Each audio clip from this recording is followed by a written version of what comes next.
Good evening. Homelessness in Sheffield is at crisis point, according to a charity. The Archer Project's been going for over 30 years and says the number of people seeking their support is now at an unsustainable level. Simon Thake reports. The egg frying. People are quite particular about their eggs round here. For these customers, a hearty breakfast is one constant in an otherwise uncertain day. There we go. You're welcome. The Archer Project offers one-to-one support, hot food, clothing, a helping hand away from a life on the streets.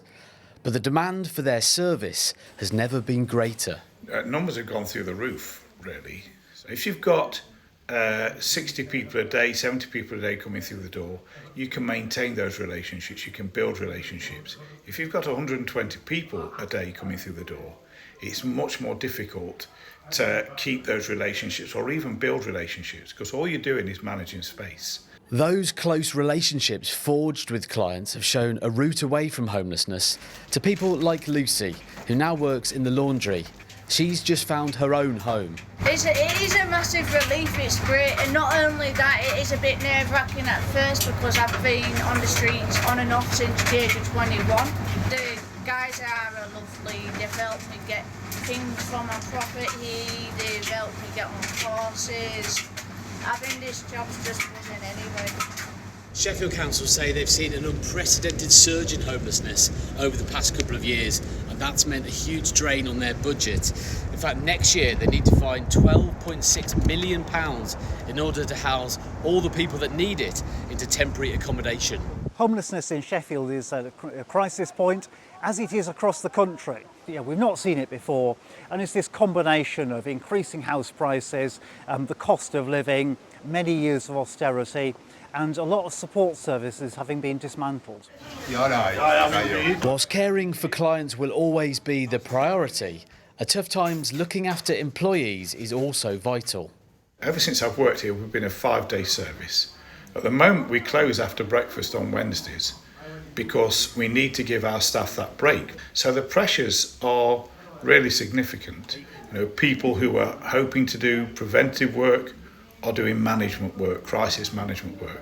So this is a really important crisis for homelessness. Behind closed doors, homeless charities like the Archer Project continue their fight for more funding, space and time. They might be down, they're certainly not out. Simon Thake, BBC Look North, Sheffield. 2 people have been hurt in what police have described as a workplace accident at a factory in North Yorkshire. Emergency services were called to the Wensleydale Creamery in Hawes just after 5 last night. 2 people were taken to hospital with non-life-threatening injuries. North Yorkshire Police say it's told the Health and Safety Executive.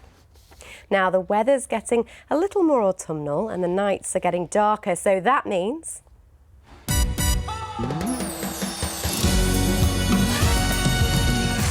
Yes, Strictly Come Dancing's back and it starts tonight.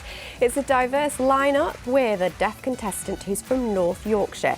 Tasha Guri's from Thirsk. She found fame on ITV's Love Island, and some Strictly fans have already been critical of her as she's already had some dance training. But her dad's told the BBC it's the first time she's done ballroom, and being deaf is a challenge in itself. Right then, let's get the weather now. Here's Keely.